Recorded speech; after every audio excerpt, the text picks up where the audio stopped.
YFM 91.3MHz 주민서 대문.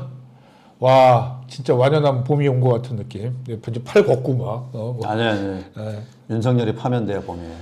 황원입니다. 네, 자승현입니다. 네, 그 봄이 온 것 같잖아. 그래도 어저께 아직 홍제천에 개나리도 안 피고. 어저께 오후에 18도까지 올라갔대요. 토요일 날 22도까지인가 올라갔어요. 아 그래요? 그렇구나. 뭐 그런 상황입니다만 뭐 윤석열 대통령이 뭐 탄핵 결과가 나와야지 봄이 온다 그랬는데 뭐 일단 오늘 한덕수 총리부터 했습니다. 네. 예. 어떻게 보셨어요? 다시 겨울로 갔죠. 다시는 겨울로 갔다고 얘기하는 게 맞나? 그래요? 아, 그렇죠. 나 약간 되게 이렇게 얘기하면 이제 보시는 분들이 저거 또 무슨 쿨병 걸렸네 약간 이럴까 봐서 그렇긴 한데 약간 기각이 예상되지 않았었나요 사실? 한덕수 총리 같은 경우는? 아니, 이제 뭐 법리적으로만 보면은 그렇게 말씀하시는 분도 있는데, 그러니까. 아니, 헌법재판소의 이야기에서 조금 이해 안 되는 게 상당한 기간, 예. 뭐 지체 없이 네. 이런 부분이거든요. 그렇죠. 근데 제가 알기로는 보통 대법원이나 이런 데서의 판결들이 지체 없이나 상당한 기간이라고 하는 게뭐 10일씩 주거나 뭐 이러진 않거든요. 네. 근데 10일 정도 지난 거는 상당한 기간에 이해할 수 있는 정도 수준이라고 말하는 것 같은데. 어쨌든 헌법재판소 임명 안 한 거 뭐 하루인가 이틀 만에 그거 하는 바람에 그 정도면은 뭐 아닌 거 아니야? 약간 이렇게 하겠다는 거 아니, 아니야? 명시적으로 뭐 여야 합의 없이는 뭐 안 하겠다 뭐 이런 건데. 아니 그게 나는 그렇게 이해하지 않고 그러니까 민주당에서 안 하고 나서 하루 만인가 이틀 만에 그냥 해버렸잖아요. 그게 10일 지났어요. 근데 그 상당한 시간이라는 게 얼마냐? 나는 아니, 그러니까 그 상당한 시간이라고 하는 거는 이미 명시적으로 네. 여야 합의가 없으면 임명하지 않겠다라고 얘기했잖아요. 그렇기 때문에 이미 뭐 상당한 시간이고 나발할 필요 없다. 이미 자기의 그 의도를 밝혔고 그 상당한 기간은 국회에서 넘어왔을 때부터 언제까지냐는 거예요. 그렇지. 그 말을 하고 그 다음날 탄핵을 했다가 중요한 게 아니라 그게 한 10일 정도 있다고 헌법재판소도 본 건데 이거를 상당한 기간이 도래하지 않았다. 아니 도과하지 않았다고 보는 거예요. 그러니까 지나지 않았다. 근데 10일 정도면 상당한 기간이 지났죠. 뭐 그리고 이미 청문회를 했었는데 청문회 기간에 정부에서는 검토할 거 다 검토했잖아요. 그렇게 볼 수도 있는데 저는 뭐 이게 과연 탄핵을 할 정도까지인 건가에 대해서는 그리고 비상한 모르겠어요. 상황에서 아니 대통령이 탄핵되고 비상하기 때문에 안 하는 거 아닐까? 아니 그렇게 볼 건 아니고 네.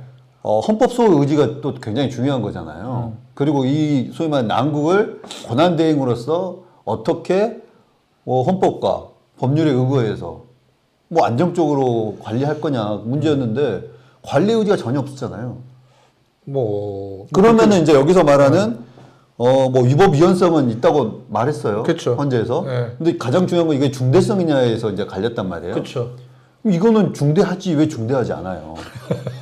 그러니까 이게 내란에 뭐 적극적으로 가담했냐 가담하지 않냐는 다 기각했어요. 네. 다 기각했어. 그거는 이제 왜냐면은 오직 하나 헌법재판소 재판관 임명에 대한 거 하나만 남았었어요. 사실 우리 쟁점은 그거였던 것 같아. 그렇기도 하고 이제 뭐 내란 특검 뭐 상설 특검에 대해서 재판관 임명 안 한 것도 마찬가지고. 그러니까. 근데 이제 이 부분에 있어서 소위 말해서 헌법재판소가 그 전에 그 마원혁 재판관 임명 안 한 거에 대해서도 이건 문제라고 얘기했잖아요. 그거는 이제 위헌 판결이라고 말하면 안 되고 뭐라고 그러냐 그거를 그러니까 임명해야 된다라고 판결이 났죠. 헌법 위반인 거죠. 헌법 위반. 위헌이 아니라 헌법 그치. 위반.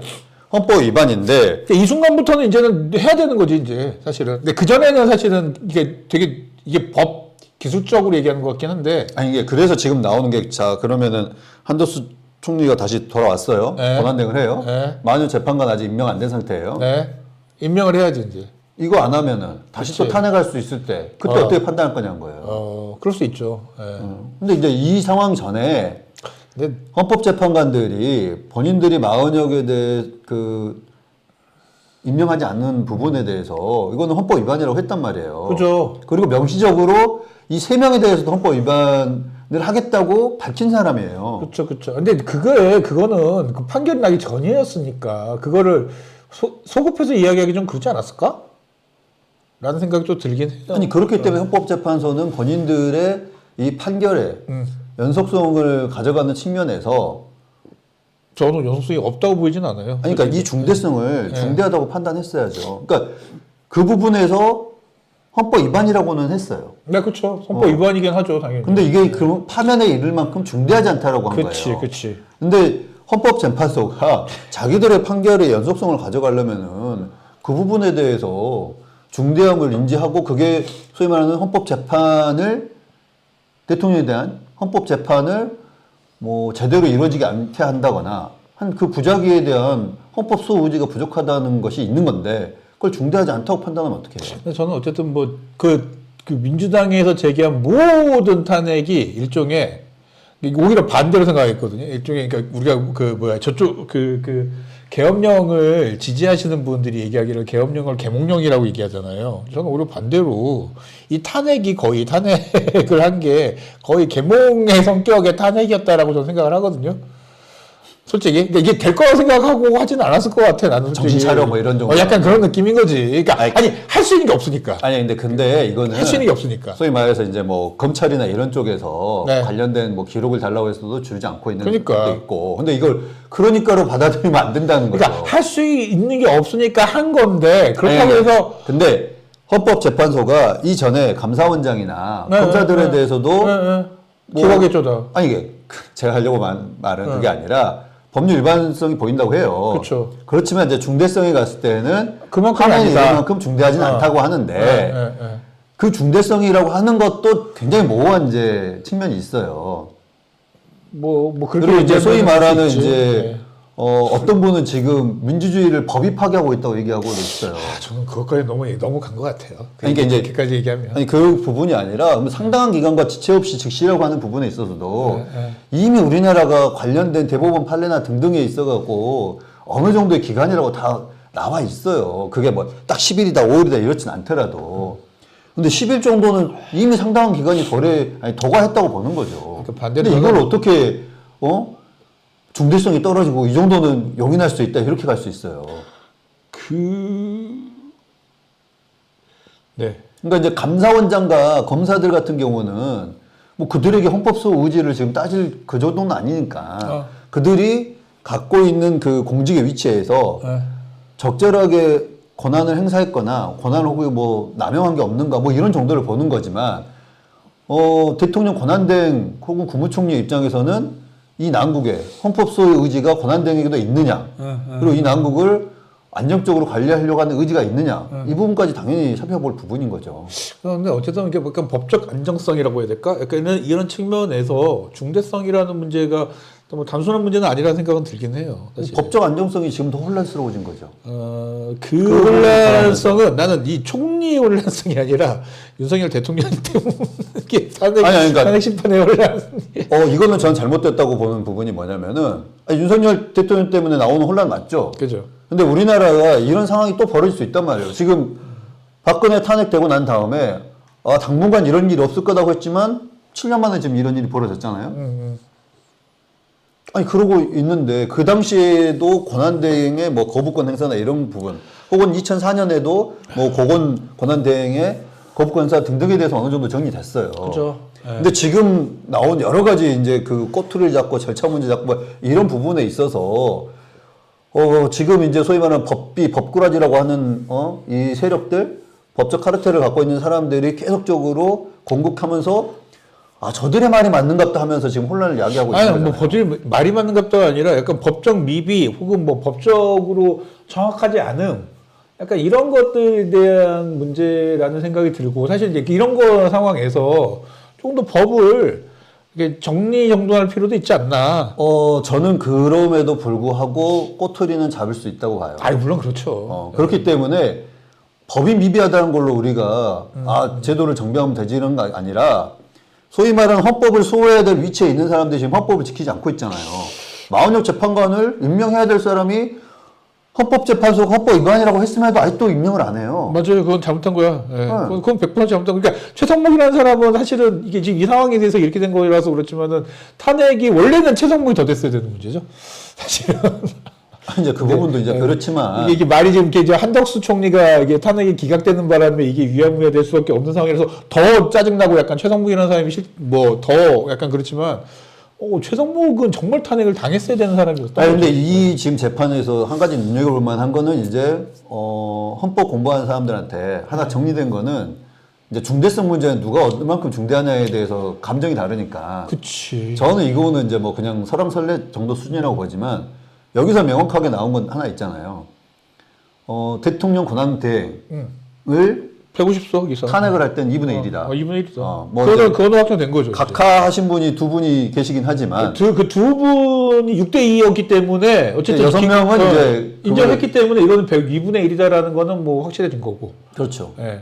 그러니까 그런 걸 봐야 돼요. 그러니까 너무 이렇게 막 기각됐다고 거기에 막 화를 낼 게 아니라 그 내용이랄지 이런 거 속에서 그러니까 말씀 잘하셨는데 약간 희망이 보이는 약간 그런 거 있잖아요. 그러니까 검사 그거 할 때도 취재하고 그거 할 때도 탄핵을 남발한 게 아니다 이런 식의 얘기를 했잖아요. 어쨌든 헌재에서. 근데 이번에 한덕수 총리 관련해서 네. 이제 각하신 분들은 네. 탄핵을 남발한다는 소수 의견을 내긴 했어요. 그러니까 뭐 그럴 수 있는데 어쨌든 다수 의견은 뭐 이거는 어쨌든 권한이다. 뭐 어쨌든 그 입법부의 권한이었다라는 걸로 넘어간 거라서 저는 그거 하고 그다음에 지금 이거 관련돼도 뭐 어쨌든 대통령 권한 대행은 150석 과반이다. 약간 뭐 이런 거 정도. 그러니까 이제 그건 좋을 것 같아요. 언론에서는 그런 얘기를 했었잖아요. 한덕수 지금 이 탄핵 사건이 윤석열 그 탄핵 사건에 프리뷰 내지 뭐 프리퀄 뭐 이런 식의 네. 사전에 이제 알 수 있는 네. 단서를 알 수 있는 뭐 이런 걸 하겠는데 그 관련돼서는 전혀 나오진 않았어요. 저는 뭐 이 모든 판결을 연결했을 때 윤석열 대통령은 탄핵이다. 아니 그러니까 뭐 그러기 위해서 빌드업이다. 네. 소위 말해서 이제 양 진영에 뭐 이게 하나씩 준다. 하나씩 준다. 뭐 이런 식의 이야기를 하는 사람도 있지만 저는 사실 그런 거에 그렇게 관심 있지 않고 헌재가 헌재답게 지금 살고 있느냐. 물론 헌재가 정치적인 판단을 주로 하는 곳이라고 저는 늘 생각하고 있지만 안 할 수가 없죠. 그럼에도 불구하고 헌재가 정말 제대로 판결을 내리고 있냐는 돌아볼 부분이라고 봐요. 저는 이제 판결에 대한 문제는 동의를 못 하겠는데 어쨌든 저는 뭐 판결에 대한 문제는 대부분의 경우 기각이 저는 맞다고 생각하는 입장이라서 그거는 뭐 동의가 안 되는데 다만 요번에 뭔가 이 윤석열 대통령의 탄핵 일정이 뒤로 밀리는 이 과정은 약간 정말 장고 끝에 악수든 거 아닌가 약간 이런 느낌이 들 정도로. 그렇죠. 이거는 이해가 안 돼요, 사실. 왜냐면은 이거를 이재명 대표 2심 이후로 미루겠다라고 고민을 한 것 같아요. 딱 보니까. 그죠? 저는 뭐 그것까지는 그런 것 같아요. 근데 별로 동의는 안 돼요. 그러니까 그런 것 같은데 저는 그런 것 같은데 그게 무슨 의미냐는 거지 나는.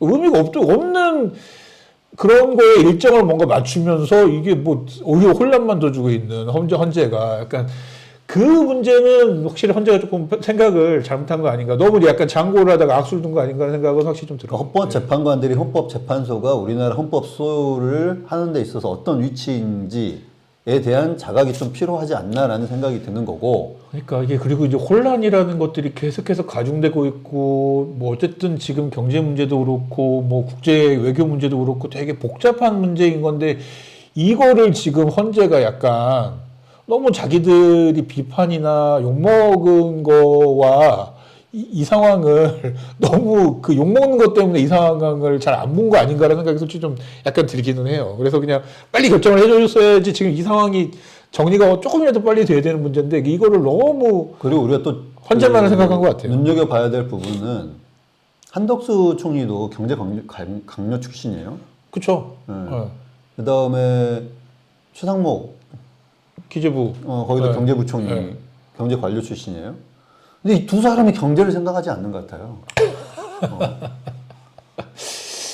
지금 따지고 보면 한국은행 총재 뭐 이런 정도만 지금 경제가 심각하다고 얘기하는 것 같고 정작 경제 정책의 수장이고 그 앞서 했던 이 두 분이 지금 이 혼란에 우리 경제 얼마나 망가지고 있는지 별 생각을 안 하는 것 같아요. 되게 약간 아이러니하다고 생각을 하는 것 중에 하나가 그냥 흔히들 뭐 완전 보겠습니다. 흔히들 국민의힘 지지자들이 강남에 살거나 약간 이런 보수적이거나 그래서 어쨌든 자산이 좀 많거나 그런 분들이 보통 이제 국민의힘을 지지한다라고 하지 않습니까? 근데 이 경제의 상황이 되게 불투명해지고 외교가 약간 정신이 없어지고 이권 상황이 왔을 때 가장 민감한 사람들이 사실 그 사람들이거든요. 근데 그 사람들의 지지를 받는 국민의힘이 지금 이러고 있거든요. 그래서 아니 이게 왜 지지자하고 이 지지하는 정당의 어떤 스텝이 따로 가는 걸까? 지지자의 이익과 이 지지자들의 지지하는 정당의 약간 스텝이 따로 노는 게 뭐 왜 그러지? 이게 지금 상황이? 이걸 그냥 강남 3구나 약간 이런 쪽에 있는 어쨌든 조금 이게 뭐 자산이나 이런 걸 좀 가지고 계신 분들은 이게 그냥 용납이 되나? 약간 이런 생각이 좀 들긴 하더라고요. 혹시 뭐 그 주변에 그런 사람이 있습니까? 그런 얘기 한 사람? 아니 제 주변에 뭐 부자가 없어서. 아, 그러니까 저도 주변에 부자들이 없어가지고. 근데 이제 그분들 입장에서는 이제 뭐 주식이 널뛰긴 하겠지만 어느 정도 나중에는 안정이 될 거다 생각하는지 모르겠지만 뭐 부동산은 사실은 오세훈 시장 때문에 갑자기 강남 쪽에 아파트가 지금 또 급등하고 있잖아요. 이렇게 된 거 부동산 얘기를 하는 거야? 아니 우선은 뭐 이제 그러고 있는 건데 네. 뭐 그런 부분에서 그들이 갖고 있는 부라고 하는 게 뭐 삽시간에 사라졌다 어쨌다가 아닌 거잖아요. 그러니까 오히려 더 버틸 수 있기 때문에 그냥 이러고 그렇죠. 지켜보는 걸 수도 있겠다는 생각도 들긴 했고요. 네. 뭐 아파트 부동산이라고 하는 게 단기간에 벌 수 있는 건 아니잖아요. 근데 지금 사실은 더 어려운 거는 서민들이잖아요. 지금 주변에 코로나 때보다 더 문을 닫고 있는 가게들이 많아지고 있어요. 그러니까 저도 이제 막 기사에서 막 문을 닫는다 어떤다 그러면 우리 방송국 입장에서도 지금 와 이게 어떻게 해야 되나 할까 싶을 정도로. 그리고 이제 이게 그 나라가 불안하니까 어디 가서 편하게 식사를 하는 것도 어색해요. 그러니까요. 차라리 얼른 집에 가가지고 집이 제일 안정적인 공간이라고 생각하잖아요. 그러니까. 거기 가서 안정적인 좀 이렇게 휴식 취하고 싶어하는 게 지금 전반적인 깔려있는 심리다 보니까 소비가 위축돼 있어요. 근데 소비가 위축되는데 여기에서 타격을 받는 게 좀 강남에 있는 부자들, 뭐 국민의힘을 지지하는 초부자들 이런 사람들 아닐 거란 말이죠. 그러니까 약간 추경도 지금 못 하고 있는 거 아니겠습니까? 왜 추경은 또 안 하는 거냐고 최상목 추경은 했어야지. 그러니까 말했잖아요. 경제 관료 출신 이 두 명이 경제를 지금 제일 생각 안 하고 있다고. 그러니까 사실은 2월, 1월 달에 추경을, 이렇게 조기 추경을 했었어도 이게 사실은 돈이 내려온 데는 한 두세 달 걸리기 때문에 한 4월이나 5월 돼야지 이제 약간 온기가, 그 돈의 온기가 도는 거라고 하는데 이거 뭐 그냥 안 해버렸으니까 굉장히 이게 무능하지, 무능력하지, 그리고 무책임하지 약간 이런 느낌을 너무 많이 받는 것 같아요. 그러니까 이게 뭐 제가 뭐 누굴 지지한다, 뭐 정책 성향이 뭐다 이런 문제가 아니라 저희 아시는 분도 아시겠지만 저희 건물 지었고 뭐 그러다 보니까는 금리하고 막 이런 거에 엄청 민감한 상황이 돼버렸는데 와 이런다고 막 그런 거에 너무 염려하지 않아도 돼요. 지금 소위 말하는 보수의 보수라고 했던 세 명의 이야기가 거의 지금 비슷하게 나오고 있잖아요. 정규제, 조갑제 뭐 이런 사람들이요. 김진, 정규제, 조갑제 이분들은 소위 말해서 진짜 그 보수의 김진은 거의 뭐 약간 그분은 더 오른쪽으로 갔던 그러니까, 느낌이었던 것 같은데 사람 대접하기 좀 쉽지 않았었던 스타일이었는데 저는 그렇게까지는 말하지 않지만 어쨌든 근데 이분들이 소위 말하는 12.3 친일 쿠데타가 일어났을 때 이거는 보수의 그 올바른 모습이 아니라고 바로 나왔잖아요. 그렇죠. 근데 최근에 이제 김진 전 중앙일보 논설위원은 헌재가 뭐 기각 판결을 나면은 소위 말하는 광화문의 이 태극기 부대 이런 분들 말고 진짜 국민들의 성난 항의를 통해서 하야할 수밖에 없는 국면이 올 거다까지 이야기를 하고 있어요.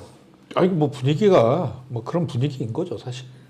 뭐. 그래서 이제 그 부분들에 대해서 이제 보수라고 본인들이 진짜 보수라고 생각하는 사람들이 이 정도 얘기하기 때문에 뭐 지금 경제 걱정하거나 빨리 이 혼란이 수습되는 측면에서 파면을 이야기한다고 하는 게 어느 진영만의 목소리는 아니라고 생각이 돼요. 그러니까 이게 이 문제는 이렇게 되면 안 되니까 빨리 뭔가 좀 안정을 찾아야 되는 문제지 이게 지금 그런 문제는 아니라는 생각이 듭니다. 자 이거는 이제 오늘 우리 이제 뭐 이런 결과가 나왔기 때문에 이 얘기 해봤고요.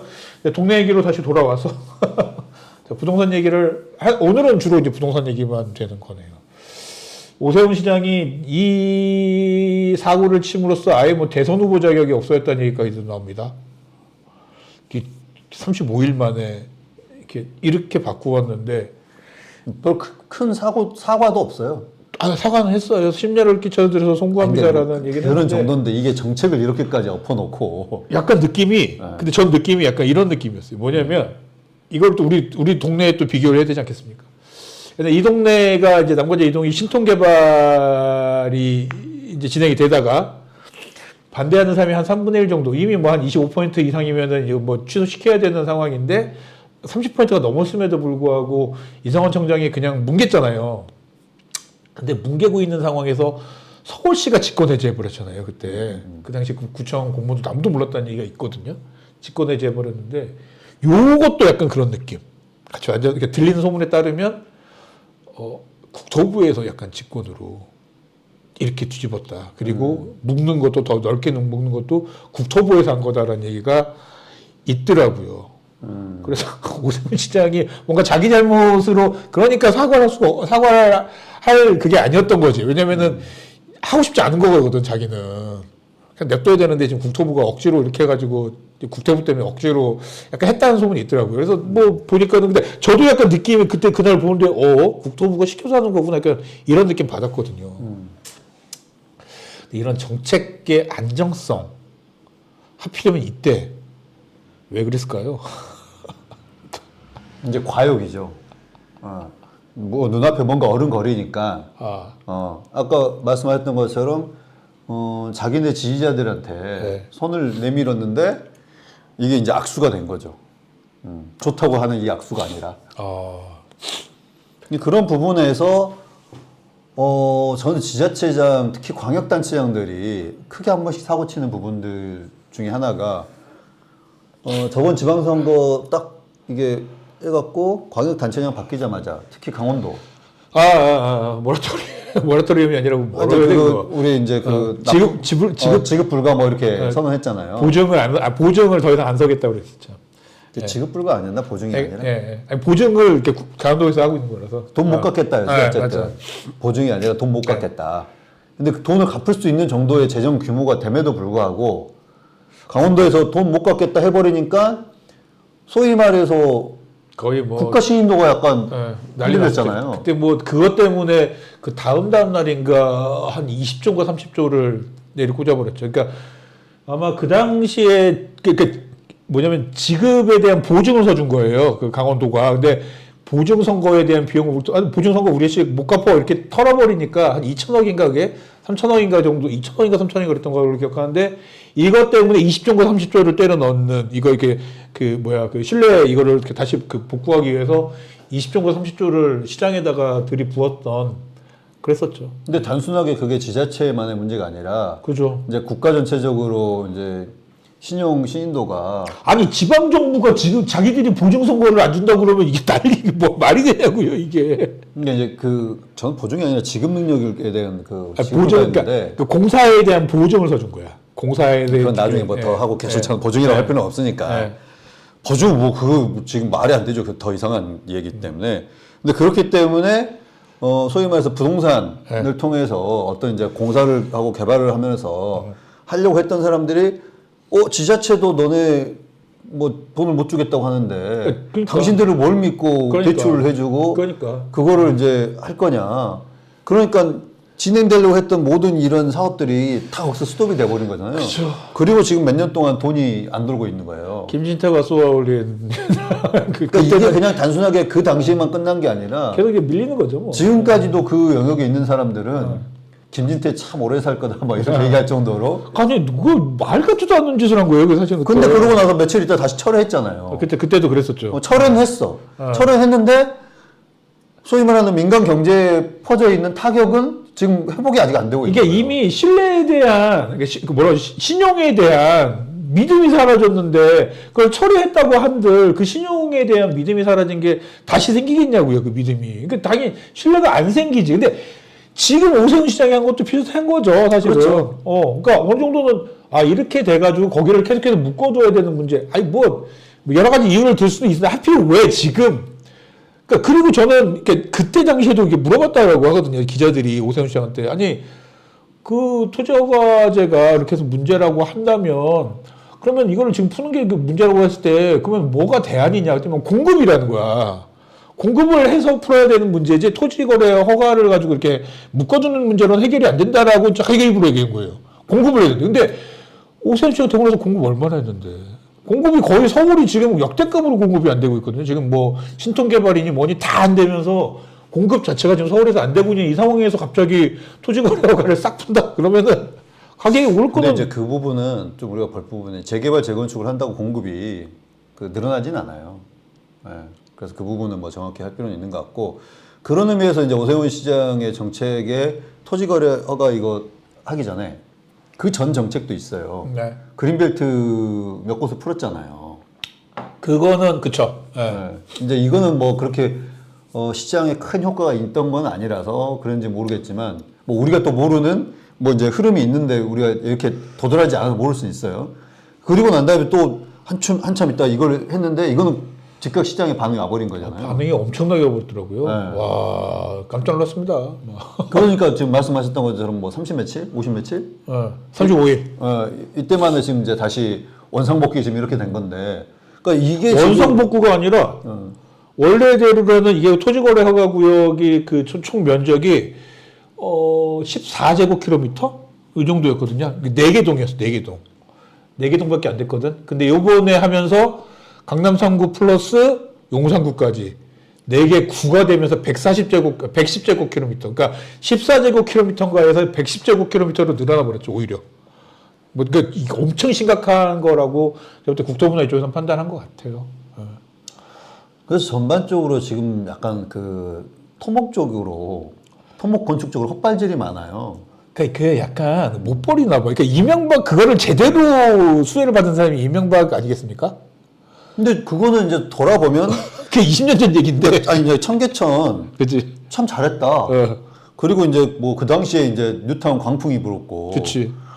어쨌든 그 당시에도 여러 가지 문제 제기는 많았지만 꾸역꾸역 했고. 근데 그 꾸역꾸역 해낸 이유 중에 하나는 사실은 이제 서울이라고 하는 도시가 넓은 곳이 많았기 때문에 그런 부분들에 어느 정도 니즈가 맞았다고 봐요. 그러니까 그렇게 얘기하는 분도 있더라고요. 그러니까 누군가가. 그게 있는데 네. 지금 그 이제 뉴타운 뭐 재개발 재건축에 광풍이 한번 불고 난 다음에 대부분의 자치구가 아파트 주거 공간에서 아파트율이 50%다 넘었죠. 50%다 넘었어요. 맞아요.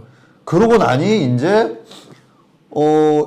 공급도 안 되고 사실 제가 말했던 것처럼 재개발 재건축을 하더라도 그 부지에 갖고 있는 뭐 가구수 그러니까 재건축 자체로는 공급이 더 늘 가능성은 없으니까 이제 재개발로 오는 거죠. 여기 이제 이 남강동 같은 경우 한 700가구가 있는데 여기다가 새로 지으면 한 1,500가구 정도 지을 수 있으니까 이제 늘긴 공급이 어려운 되긴 하죠. 재개발은. 근데 이제 사실상 아파트 재건축을 하는 경우에는 층을 더 높이지 않는 이상은 거의 뭐 공급이 더 되냐? 그거는 뭐 예, 맞는 말이고요. 예, 그런 문제죠. 뭐 재건축도 비슷하긴 한데 어쨌든 그런 부분에 있어서 이제 이 수요와 이제 시장에서의 이게 잘 안 맞는 거죠. 그리고 더 여기서 문제 변수는 이제 건축비가 너무 오른 거예요. 그렇죠. 그 전에는 건축비가 그렇게 높진 않았잖아요. 그러니까. 근데 여기서 건축비가 너무 높으니까 소위 말하는 이 정비업자들의 마진도 안 나고 네, 여러분들 건설업자들의 마진도 안 나고 건물 짓지 마세요. 저희가 지금 방송국에 그래서 지금 피보고 있습니다. 그러니까 소위 진짜 이 부동산으로 이득을 봐야 될 사람들이 별로 재미가 없으니까 그렇지. 이게 지금 추진이 안 되는 거잖아요. 동력이 떨어진 상태인 그죠. 거예요. 근데 여기서 막 뭘 풀어줘 이것만 하고 있는 거지 실상 이루어지는 게 없어요. 근데 이거를 가지고 시장에 시그널만 줘버리니까. 그지. 그게 오르면 안 떨어져요. 그게 문제인 거지. 물론 집 가지신 분들은 오르고 안 떨어지면 오케이 뭐 이러겠지만은 그게 그렇게 단순한 문제가 아니라 집을 사야 되는 사람들, 다시 들어와야 되는 분들, 그리고 어차피 그 집을 사는 거에서 가격이 올라서 그 집을 사는 사람들은 또 누가 자기 돈 가지고 삽니까? 다 빚내서 사는 거 아니에요. 그러면은 이 부채로 늘어나는 것이고 요럴수록 되게 불안해지는 것들이 좀 근데 이러면서 때문에. 경제가 흔들리면 그러니까. 결국 이제 금리가 또 요동치는 거니까. 그러니까요. 이제 문제가 되는 거라서 이 정책의 일관성 이런 문제를 정말 오세훈 시장이 크게 한바탕 해버렸다. 그러고 나서 그 다음 날 이제 압수수색 받고 이러면서 이제 분위기가 막 끝난 것 같다. 오세훈은 뭐 이거는 뭐. 그래서 어떤 언론에서는 이제 이 문제를 소위 말하는 국민의힘 진영에서도 크게 보고 네. 정말 출마하면 안 될 사람이다라고 하는 누가 인터뷰도 있더라고요. 그게 오히려 이제 명태균 게이트보다 요게 더 컸다. 오히려 요거 때문에 와 오세훈은 정책이랄지 이런 식으로 이렇게 하면 저 사람은 이게 이제 이 불안감이 이게 두 번째인 거예요. 친환경 무상급식 할 때 그치. 맡겼는데 갑자기 알아서 나는 그만두겠습니다. MBC인가에서 그렇게 묶었더라고. 그 붙였더라고 이렇게 두 개를. 아니, 그렇죠. 왜냐하면 정책적 불안감이라고 하는 게 그냥 그 약간 즉흥적인 느낌이 있잖아요. 그러니까 좀 장기적으로 비전을 보고 하는 게 아니라 친환경 무상급식 할 때도 저는 여기에 제 직을 걸겠습니다 해버렸던 거잖아요. 사실 결론적으로 봤을 때는 오세훈 시장이 사퇴를 안 해도 되는 구조였던 거잖아요. 그죠. 뭐 그때 소환제가 결국은 이게 투표율이 안 나와서 개표를 못 했으니까. 양쪽 다 안 된 거지 뭐 그때는 뭐. 근데 이제 어쨌든 본인이 자기 걸어봤기 때문에 걸었기 때문에 그건 사퇴를 한 거고. 그 당시 국민의힘 이제 계열에 그때 뭐 새누리당이었나요? 거기서도 내부에서 엄청난 비판이 있었잖아요. 하지 말라고 그랬다 그러는데 그냥 야 이거 뭐 한마디에 뭐 약간 그걸 무시하고 갔어야 된다라고 그러니까. 했는데 그리고 나서 오세훈 시장이 거의 10년 넘게 야인 생활한 거잖아요. 그렇죠. 근데 와가지고 또 사고 치는 게 이제 이런 식의 사고를 크게 대선이 그 조기 대선이 예견되는 상황에서 이런 사고를 쳐버리니까 이거는 복구할 수 있을까? 약간. 어떻게 보면은 윤석열 정부가 여러 가지 실정을 했다고는 하지만 부동산 정책에서 뭐 어떤 아무것도 안 했기 때문에 뭐 그렇죠. 맞아요. 아무것도 안 했기 때문에 그냥 그 소위 말하는 주택가가 그냥 이렇게 가고 있는 걸 갑자기 툭 튀게 해버린 거잖아요. 엄청 튀게 했죠. 예. 그러니까 그런 부분에서 정책에 대한 이제 소위 말하는 안정성 이런 게 이제 너무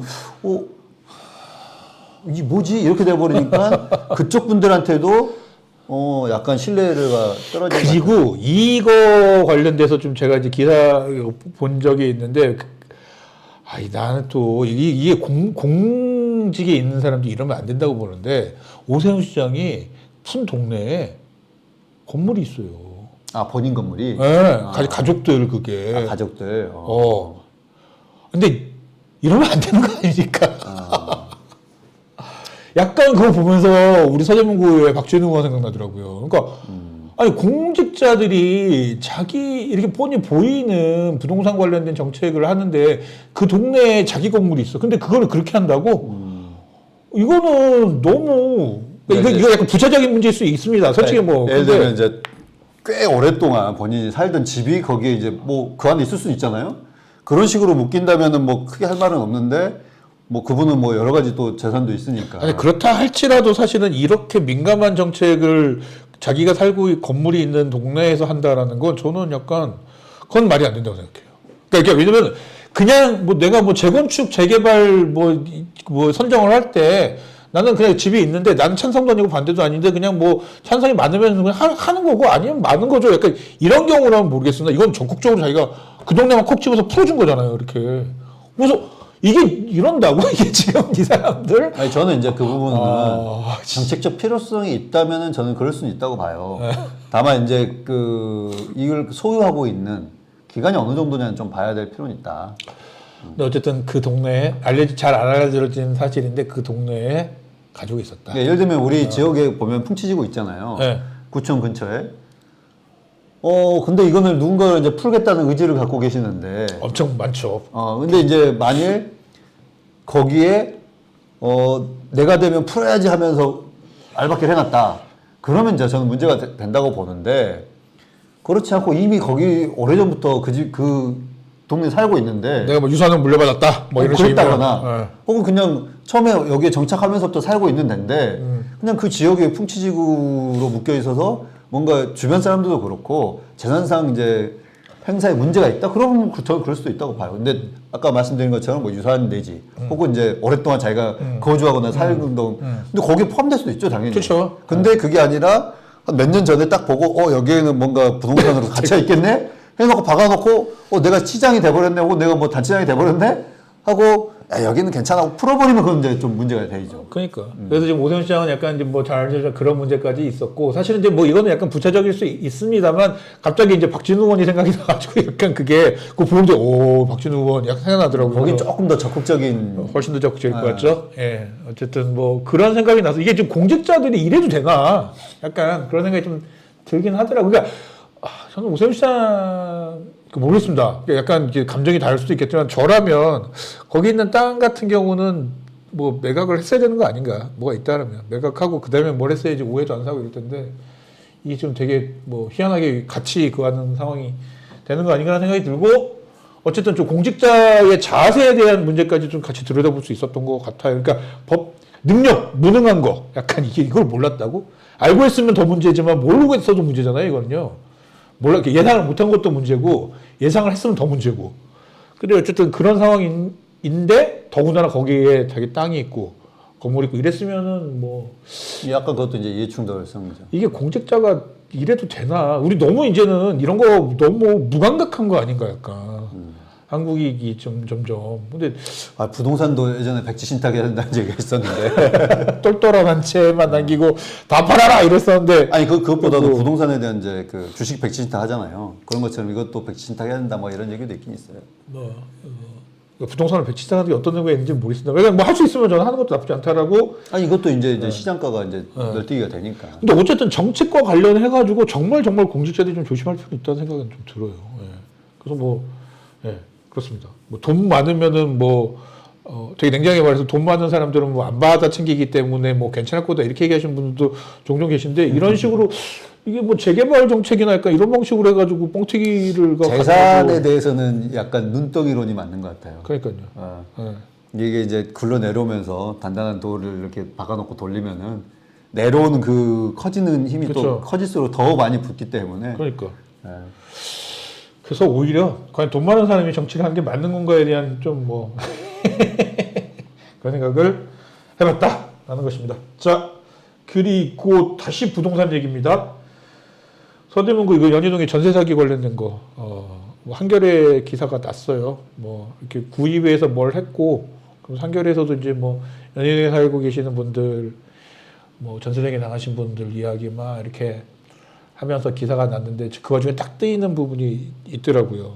같은 부분이겠죠. 네, 그래서 이제 어쨌든 김기진 의원이 서대문구 의회에서 이렇게 그 뭐라 그러죠, 간담회나 뭐 설명회 이런 것들, 왜냐면 이제 전세 당하신 분들 LH에서 매입해가지고 뭐 정리하고 등등등에 대한 이제 이 절차를 지금 밟고 있는 과정에서 서대문구에서도 설명회를 했고, 했는데 구청은 안 왔고, 그래서 한겨레에서 취재를 하는 과정에서 구청한테 혹시나 뭐 관련된 구청에서 따로 준비하고 있는 무언가 뭐 정책이나 이런 게 있냐라고 했더니 없다 라고 대답을 했다고 해가지고, 야,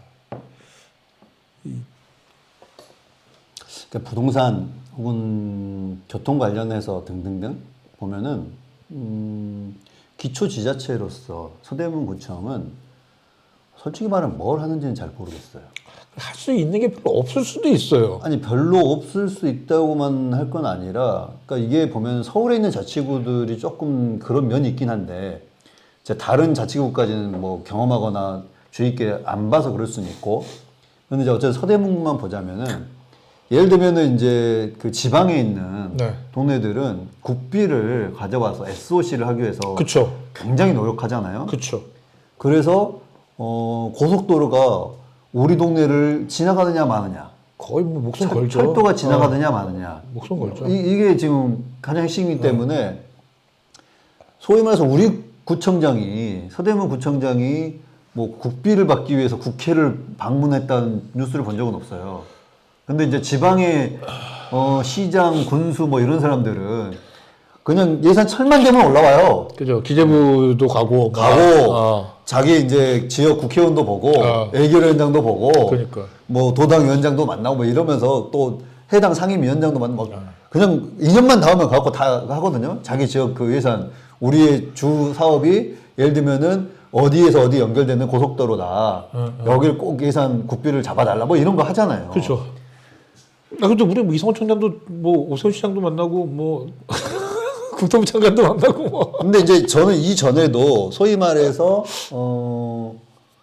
이상한 청장 전에도 서대문 문석진 구청이, 청장. 예, 그때도 강북횡단선이나 서부경전철에 대해서 큰 관심이 있었던가에 대해서부터 저는 돌아볼 부분도 되게 있어요. 적극적인 액션이 있다라는 느낌은 못 봐도 지금. 아니, 전 액션의 문제를 떠나서 네. 정보는 갖고 있는가. 아, 정보가 있는가. 예.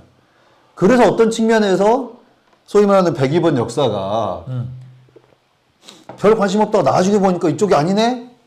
전 이 부분도 일종의 정보의 문제성도 있어 보여요. 그래, 정보가 지금 정확하지 않은 정보가 되게 많은 경우가 있어요. 네, 맞아요. 그러니까 그런 부분에서 큰 관심이 없는 부분. 그리고 경의선 지하는 지금 이성원 청장 와가지고 적극적으로 하는데 네, 여기에 대해서도 별로 정보가 없어요. 그렇죠. 그리고 우리가 경의선 지하 왔다는데 왜 가자역 일대는 안 하냐 그러니까 거기 포함되는 거 아니었어요 이래잖아요. 그런 사람들이 많았죠. 그게 담당자들이 그러고 있잖아요. 그러니까.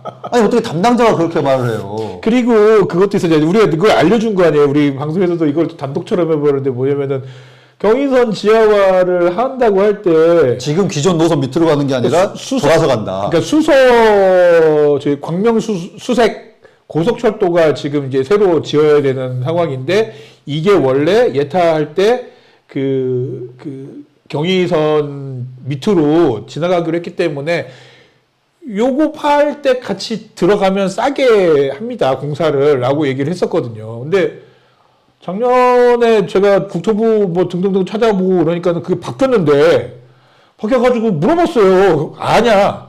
모른대. 그래서 아니 뭐 하는 건가 이 사람들 지금.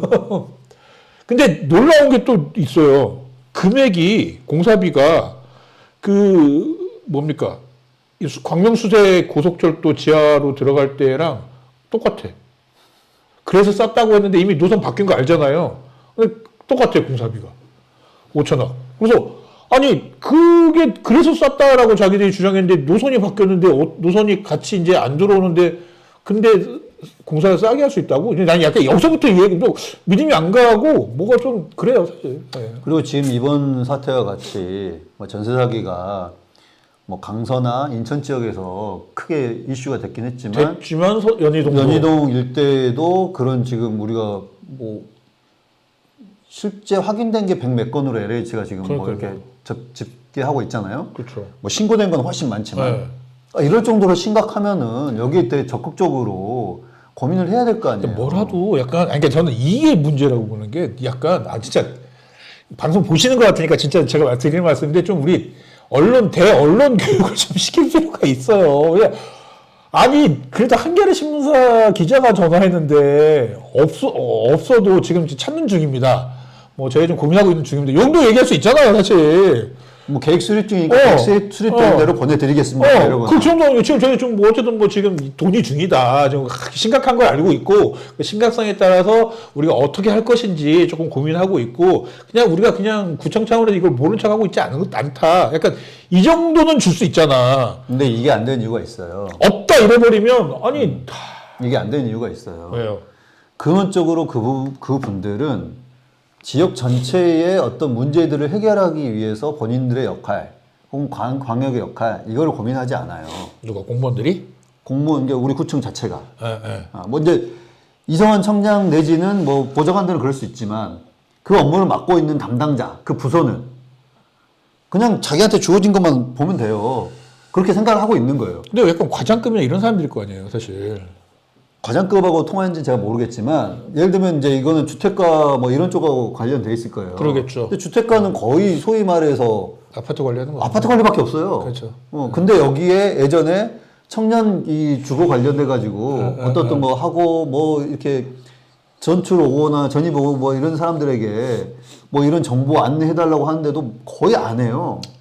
그러니까 실질적으로 주거 정책을 맡고 있지만 이거를 전반적으로 서대문구의 주거정책 우리가 책임지는데 광역하고 우리가 서로 소통하면서 해야 될 게 있다라고 생각하는 게 아니고 그냥 우리 일은 이거고 광역 일은 광역 일이고 스스로 한마디를 엄청 키우는 거예요. LH는 국토부 거니까 그냥 국토부 일이다? 그렇죠. 그러니까 전세 사기 관련돼서는 국가가 알아서 할 일이고 지자체가 뭘 할 수 있겠어요 정도 이렇게 생각하고 있는 거예요. 하다못해 그분들한테 좀 작은 부분 당연히 예산이 적으니까 많은 걸 해줄 수는 없지만 작은 거라도 혹은 뭐 소위 말하는 상담사라도 우리가 두세 명 둬가지고 그러니까. 그분들한테 적극적인 상담과 연결해주는 뭐 이런 거라도 할 수 있잖아요. 기사 보니까 그런 거 있잖아요. 약간 법원에서 경매 뭐 일정을 뒤로 늦추고 이런 것들이 거의 뭐 법원의 어떤 재량이라서 이 뭐 서대문구 사람들 같은 경우에는 뭐 약간 이렇게 좀 빨리 경매가 될 것 같아서 두렵다. 약간 이러면은 우리 동네 병원에서 일하는 분들이 가가지고 조금 조언까지는 아니더라도 조언도 해주고 조력을 조금 해주면서 뒤로 조금 밀어주면서 우리 서대문구 주민들은 조금 뒤로 가게 합시다. 약간 이런 것들도 가능하지 않나 사실 그런 게. 그러니까 이럴 때 이제 관련된 네. 소위 말하는 이제 백정진 내지는 시간 선택 뭐 이렇게 뽑아가지고 기간제도 뭐 뽑아가지고 아니 관련된 상담을 해줄 수 있는 사람들 충분하잖아요. 그러니까요. 예를 들면 지금 부동산 하시는 분들 중에도 뭐 이렇게 사무실 열지 않고 그냥 그 자격만 갖고 계신 분들도 있어요. 그렇죠.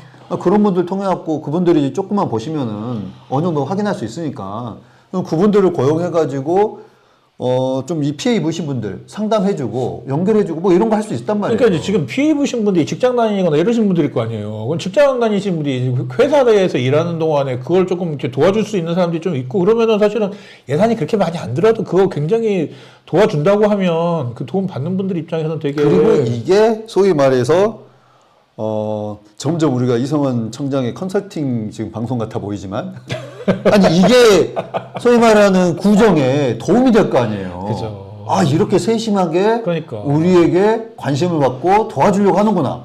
이 도와주면 한계가 있는 걸 분명히 알아요. 그러니까요. 그러니까 이게 공무원들도 약간 좀 잘 보셔야 될 게 뭐냐면 이야기하러 오는 사람들도 거의 대부분은 안 될 거 알면서 오는 경우도 많아요. 혹시 와봤는데 뭐 될 수도 있으니까. 그러니까 혹시 모르니까 오는 경우가 더 많거든요. 사실 물론 진상 부리는 사람들을 제외하고입니다. 진상 부리는 사람 있습니다. 근데 약간 대부분의 경우는 안 될 텐데 뭐 어느 정도 한계가 있겠지만 혹시나 도와주면 얼마나 좋을까 하고 왔는데 되게 그런 도움을 받으면은 얼마나 좋습니까 사실은. 근데 약간 그런 게 안 돼 있고 그냥 없다 이래버리면 이제 이런 부분들이 앞서도 이제 저는 구조적이라고 이제 말씀드렸지만 제가 이제 부동산 정보과라고 있어요. 옛날 지적과. 거기서 아파트 이제 매매 그때 한번 얘기했던 것 같다. 그런 이제 그 동향 파악을 해요. 네. 뭐 우리 동 이제 그 전체 아파트에 대해서 한 건 아니고 몇 군데 찍어서 예를 들면은 여기 가재월 3, 4구역 그다음에 뭐 부가현 이제 뭐 신촌 푸르지오나 그다음에 뭐 홍은권이나 뭐 이런데 한 세 군데 정도 찍어가지고 매달 아파트 매매가 어떻게 현황이 됐고 어느 정도 금액으로 팔렸다 뭐 이렇게 나와요. 구청은 무조건 나오죠. 왜냐 신고를 해야 되기 때문에. 그러니까 이렇게 이제 파악을 해요. 그 파악을 하는 걸 제가 확인하고 그러면 그 자료를 저한테 줘보세요. 하고 이제 봤는데 제일 웃겼던 게 그 당시 제가 받았을 때가 이제 이거 아파트 값이 뛰기 전이에요. 매매가가 여기 가재월 뉴타운 4구역인가가 그때 6억 얼마였어요. 그때 매매가가. 지금 한 2배로 뛰었네. 2배 넘게 뛰었네. 근데 그러고 있다가 1년 그 이제 그 흐름이 있잖아요. 네. 그 흐름에서 보니까 9억인가로 됐어요. 한 6개월인가? 뭐 6개월 조금 더 지난 요 정도에. 그러면은 이게 3억이나 더 올라갔잖아요. 그럼 이상 동향인 거잖아요. 사실상 그렇죠. 그럼 여기에 대해서 분석을 해야 될 거 아니에요. 자, 우리 아파트, 우리 동네 서대문구에 있는 아파트에 어떤 요인에 의해서 이렇게 뛰었다. 혹은 국가 전체의 부동산 정책으로 인해서 이렇게 됐다. 혹은 뭐 이제 그 당시에는 이제 MBC가 지금 이제 DMC 개국을 할 때였으니까 그 영향이다. 뭐 이런 게 있을 거잖아요. 근데 특이사항 없음이래요. 특이사항이 없는데 왜 9억까지 뛰어? 그러니까 이걸 분석하려고 이 동향 파악을 하고 있는데 특이사항이 없다고 해버리는 거예요. 아니 그래서 그때 담당 우리 과장님 팀장님 불러가지고 아니 6억에서 9억이 뛴 게 특이사항이 없으면 어떤 게 특이사항이냐고 제가 물어볼 정도였어요. 어떻게 해야지 지금 특이사항 없이 3억이나 뛸 수 있지? 근데 저는 이런 부분에 있어서 너무 그냥 뭔가의 그 변화나 이런 게 너무 무딘. 근데 나는 그리고 무감각. 약간 진짜 무감각한 거 같은 게 뭐냐면은 그분들 우리 주민들이잖아요. 그분들 주민세 내요.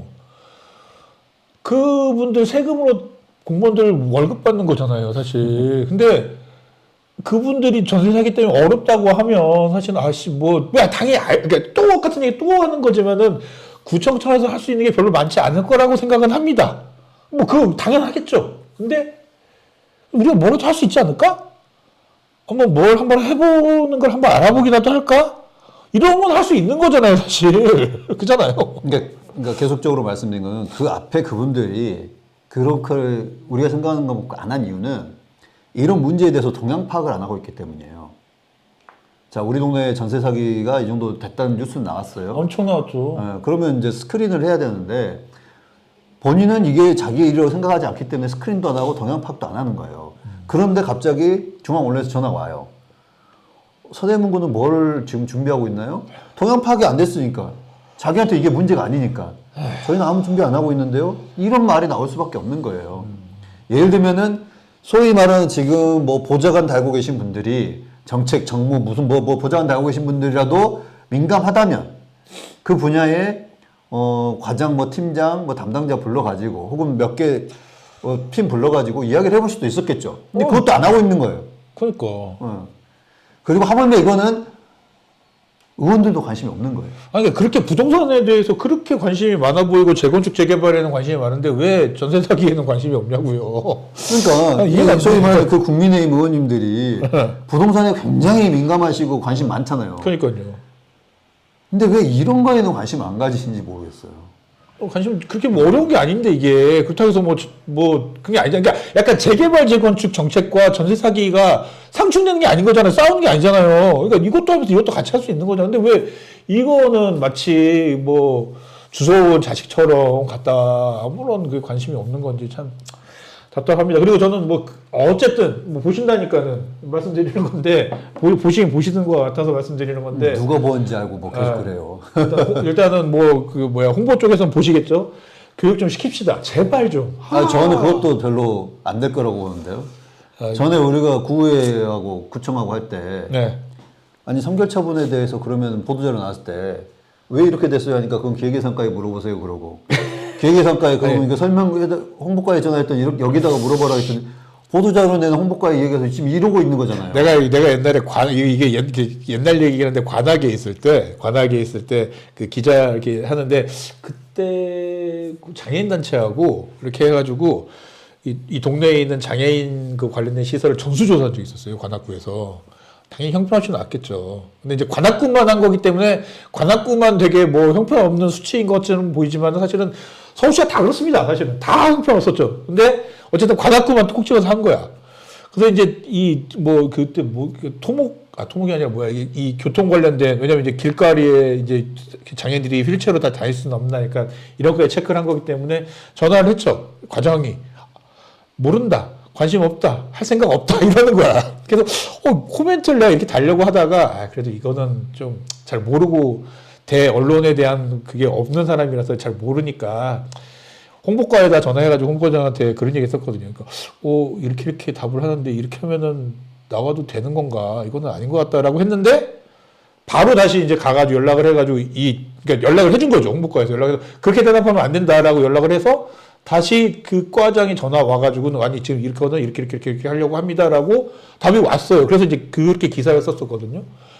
아니, 관악구처럼 돼야 되는 게 맞다고 봐요. 저는요, 약간 그래야지 기자들하고도 이렇게 되는 거지. 이게 지금 없다.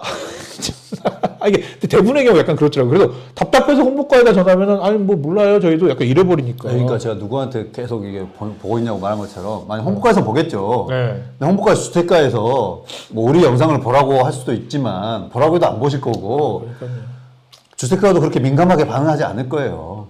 근데 이게 이 정도로 해서 이제 중앙론에서 이렇게 없다 이렇게 나왔으면은 그게 부총장님께서 뭐라고 하셔야 되는 거 아닌가 이거든요? 뭐라고 벌써 했을라나? 그걸 또 뭐 네. 거기까지 이런 뉴스가 안 갔을 수도 있죠. 이런 건 안 보시나? 어쨌든 이래저래 좀 전세 사기에 관련된 청년들이 아무래도 좀 연희동에도 많이 살다 보니까 이게 신문 기사 보니까는 속상하더라고요. 이 젊은 친구들이. 그러니까 이제 정책의 초점 네. 그게 어디 있느냐. 우리가 사회적 경제과를 청년 정책과인가 뭐 이렇게도 바꿨잖아요. 네. 그만큼 이제 뭐 청년에 대해서 네. 관심 갖고 있다는 것을 이제 그런 방식으로 표방을 한 건데 이런 거 할 때 같이 해주세요, 좀 이런 거 할 때. 그런 부분에서의 이제 그 소위 말하는 진심이라는 게 네. 드러나기 때문에 그런 방향의 이제 좀 정책들을 좀 더 세밀하게. 네. 예를 들면은 그때 비가 많이 왔고 반지하 문제가 맞아요. 네. 서울 전체적으로 있을 네. 때 그 성동구청장은 적극적으로 나서서 그때 오세훈 시장은 우리는 뭐 알아보겠습니다 정도 했잖아요. 매입하겠다고 그러면서 한 채도 매입 안 그러니까 했죠. 그러니까 뭐 반지하에 대해 정책을 우리가 이제 뭐 알아보겠다. 전수조사하고. 뭐 이런 식으로 말을 했지만 전수조사 안 했어요 그때도. 그러니까. 근데 성동은 그때 사람을 몇 명 고용 잡고 진짜 전수조사를 했어요. 그러니까. 그러고 나니까 언론이 난리 났었잖아요. 그러니까요. 아니 어디는 말만 하고 어디는 진짜로 하더라. 그러니까. 그럼 진짜로 하니까 여기에 따른 더 적확한 정책이 나오더라. 그러니까. 마찬가지로 왜 서대문구는 그거를 앞장서서 못해요? 할 수 있지. 그 약간 결국은 또 이렇게 되면 또 이렇게 그 결국은 대장님, 사장님의 철학의 문제인가? 아 그리고 그 부분 있잖아요. 서대문 구에서 데려가신 분들 어딜 데려가? 구청으로. 아. 아니 그분들한테라도 이 일을 맡겨요. 그것도 괜찮은데요? 좋은 방법인데. 아니 전세 사기 뭐 대응 그러니까. TF 뭐 이렇게 해가지고 그러네. 그분들 요즘 뭐 하고 계신지 모르겠지만 아니 그분들한테도 대응을 하고 어떻게 하면 좋을지 아이디어를 내보라 하고 이런 일을 맡겨야 될 거 아닙니까? 훌륭한데요. 그 아이도 좋은데. 아 지금 우리 서대문구청 컨설팅 해드리고 있는가요? 그러니까 그 아이도 좋네요. 그거는 사실 그렇게라도 해서 좀 이렇게 뭐 이렇게 일할 수 있는 사람도 일하게 하고 또 문제를 해결하기 위한 문제를 해결하기 위한 이런 것도 찾아 나가고 뭐 이랬으면 좋겠다라는 거. 예, 하고 요 얘기는 요 정도 하자고 이제 마무리 지어야 되는데 하나 정도만 얘기하고 마무리 지을게요. 그 서대문구청이 뭐 이렇게 말하면 좀 그러겠는데 정신을 차렸나 안 차렸나에 대해서 별 정신을 차릴 것 같지는 않습니다. 왜냐면 제가 얼마 전에 그 여론조사 전화를 받았어요. 그 자동응답도 아니고 사람이 했더라고요. 사람이 했는데 이게 서대문 소위 말하는 이렇게 그 이번에 그 준예산부터 해가지고 뭐 등등등과 관련된 쟁점이 됐었던 사업들 몇 가지 있지 않습니까? 그거에 대한 구청 구민들의 의견을 묻는 여론조사인데 굉장히 위험하게 하더라. 저는 보면서 저는 이제 딱 듣는 순간 무슨 돈을 했지 이 생각부터 드는데. 그러니까 돈이야 뭐 있으니까 하겠죠. 뭐 종종 아니, 하잖아요. 여론조사는 1년에 한두 번씩 하잖아요. 아니 그렇게 자주 하진 않는데 어쨌든 뭐 예산이 잡혔겠죠. 네. 그건 이제 구에서 확인하시면 될 것 같고. 근데 앞에 보통은 그냥 예를 들면 농구단 이러면은 뭐 농구단 사업 뭐 이러이러한 농구단이 있습니다. 실업 무슨 뭐 이런 정확한 명칭이 뭐였더라 까먹었네. 실업 농구단이 있습니다. 이거에 대해서 어떻게 생각하십니까? 적극 추진해야 된다. 뭐 대충 추진해야 된다. 적극 반대 뭐 약간 반대한다. 적극 반대한다. 네 개 이게 놓고 나면은 그냥 농구단이면은 되게 드라이하게 농구단으로 4개 구도로 딱 보면 되는 거잖아요. 근데 앞에 엄청 붙어요. 뭐 몇 개 대회 우승을 연속으로 차지했으며 지역사회에서 어린이 청소년들에게 농구를 무료로 가르치면서 이런 사회 봉사 활동을 하는 여자 실업 농구단에 어떻게 생각하십니까? 이런 식으로 나오는 거예요. 보면서 이거 모르는 사람들이 들으면 이거 어떻게 답을 할까? 되게 뭐 굉장히 긍정적으로 답을 할 수밖에 없는 약간 설문 조항이랄지 약간 이런 것들을 만들어 놓고 그 다음에 그걸 가지고 그렇게 해서 결과가 나오면 그 결과가 잘 나왔다고 또 이제 국민들에게 얘기를 할 텐데 이게 무슨 의미일까? 저 하면서도 되게 그런 생각이 많이 들더라고요. 아니 저는 뭐 그런 것도 할 수 있는데 요즘 저희가 고민되는 거는 온 길을 가면 다 지금 여성농구 서포터즈 함신익하고 아니 함신익은 뭐 조금 덜해요. 그건 그냥 행사에 계속적으로 집어넣고 있으니까 좀 덜한데 여성농구 서포터즈 지금 모집한다고. 그 예산은 어쨌든 서울시 예산은 다 100% 원래 주기로 했던 예산 다 받기로 했다고 하니까. 그러니까 제 얘기인데 지금 뭐 네. 그러니까 서포터즈 현수막 걸려 있잖아요. 그죠? 저 그거 신청하고 싶더라고요. 뭐 하나 누가 있나? 아니 어쨌든 나도 뭐 국민으로서 한번 신청해 보면 어떨까. 그래서 가면은 이제 뭐 어떨지. 제가 아는 어떤 이제 그 주민이 그런 얘기를 해요. 본인은 이제 뭐 여성농구도 좋아해서 네. 뭐 진짜 한번 가보려고 전화를 했대요. 그럼 뭐 이렇게 기사나 이런 거 보면은 우리 주민들 가서 응원했다는 이것도 보니까. 그래서 뭐 이게 차를 대절해서 같이 가나 보다 하고 저 이거 같이 가고 싶은데 어떻게 하면 돼요? 그랬더니 뭐 개별적으로 오시면 됩니다. 뭐 이런 식으로 안내를 했다는 거예요. 그렇지. 개별적으로 가지 않으면 안 되지. 차량을 주는 순간 향응 제공이니까. 근데 그분들이 다 개별적으로 왔다고요? 라고 얘기하겠죠. 아니 그거 뭐 나 모르지 나야. 아, 이거 뭐 통장들이 가시고 뭐 이런 거야 뭐 우리가 다 아는 일인데 통장들 모시고 갔다고 그게 사용제공일지는 제가 모르겠지만 어쨌든 뭐 이제 서포터즈를 모집하는데 서포터즈가 되면은 거기에서는 서포터즈에 대해서 어떻게 지원하는 방식이 있을 거 아니에요. 그러니까요. 같이 차를 대절해서 가시거나 뭐 이제 도시락을 준다거나 뭐 이런 것도 있을 거예요. 그래서 저거 한번 시청해 볼까 이런 생각이 들더라고요. 그냥 그렇게 모집해놓고 거기서 그냥 홍보를 할 수도 있어요. 그냥 홍보만 하다가 말 수도 있어요. 야, 농구단 이렇게 좋은 건데 황호 하나가 차승희 하니까 그렇게 욕을 해요. 이러면서 막 구회에서 예산을 안 줘요. 이러면서 막. 그런데 딱 제가 앉아 있어요 서포터즈로. 뭐 그런 설마 제가 신청을 했는데 안 받을 수도 있지 뭐. 안 받아요? 아 그거는 말이 안 된다. 진짜 그건 말이 안 되네. 생각해보니까. 어쨌든 뭐 예. 근데 그런 여론조사를 하는 게 무슨 의미가 있나 솔직히 전 그래요. 그래서 너무 뭔가 이렇게 딱 듣기에 잘 모르는 분들이 들으면 뭐 괜찮은 거니까 할만하겠네. 뭐 하면 좋지.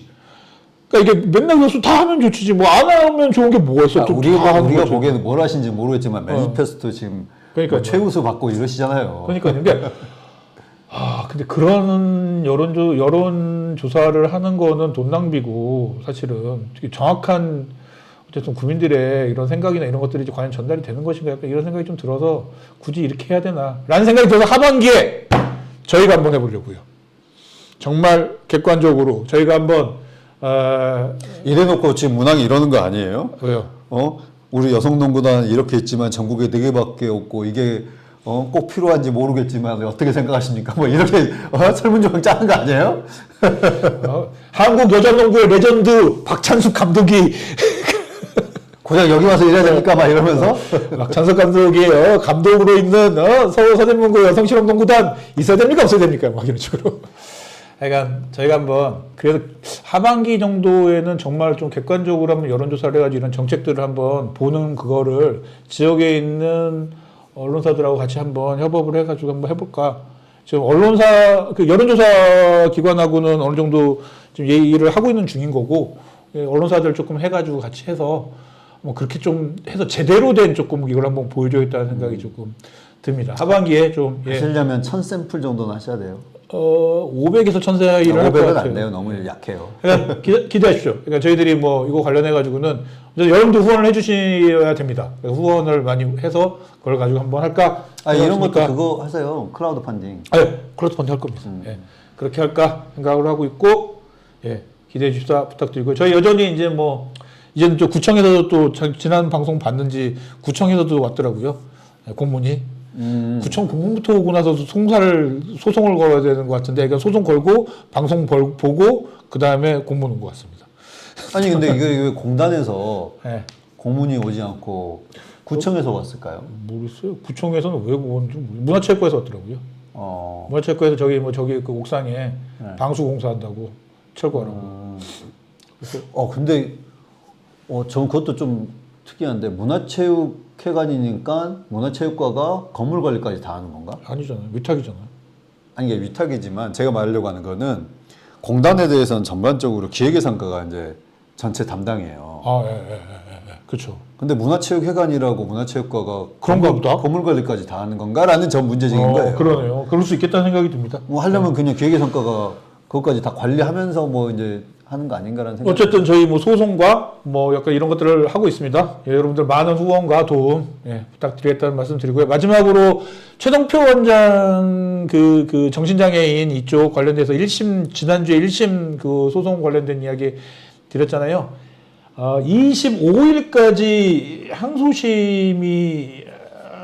항소를 하지 않으면 확정이 되는 겁니다. 25일이면 내일이네요. 화요일. 네. 예, 그래서 우리가 25일 날 방송을 올릴 수도 있기 때문에 내일하고는 안 돼. 그건 뭐 어느 방송 했다고 올리면 되잖아요. 지금 이제 뭐 유튜브로만 올리신다면서요. 그래서 지금 상황을 보고 있습니다. 그래서 이제 그 내일까지 나도 내일까지 알았잖아. 25일까지 항소를 안 하면 이제 확정이 되는 건데 항소를 할 것 같다라는 얘기를 하는데 진짜 이거야말로 약간 뭔가 소송으로 사람 괴롭히는 이러지 않았으면 좋겠다는 생각이 듭니다. 솔직히. 아니 근데 뭐 어차피 이기지 못할 소송이면은 오래오래 끄시다가 변호사비도 많이 내시고 이자도 많이 내고. 이자도 많이 내시고 근데 기다리는 사람이 힘들어서 그런 거죠. 뭐. 당연히 뭐 그런 부분은 뭐 충분히 있겠지만 어쨌든 그 부분까지도 전해 드리면서 이거 이제 뭐 25일 지나서 이제 뭐 항소가 되는지 아니면은 그냥 확정이 되는지 등등등은 다음 시간에 또 말씀을 드리도록 했고요. 오늘은 주민사 대문 여기까지 하도록 하겠습니다. 지금까지 황원이었고요. 네, 자승현이었습니다. 감사합니다.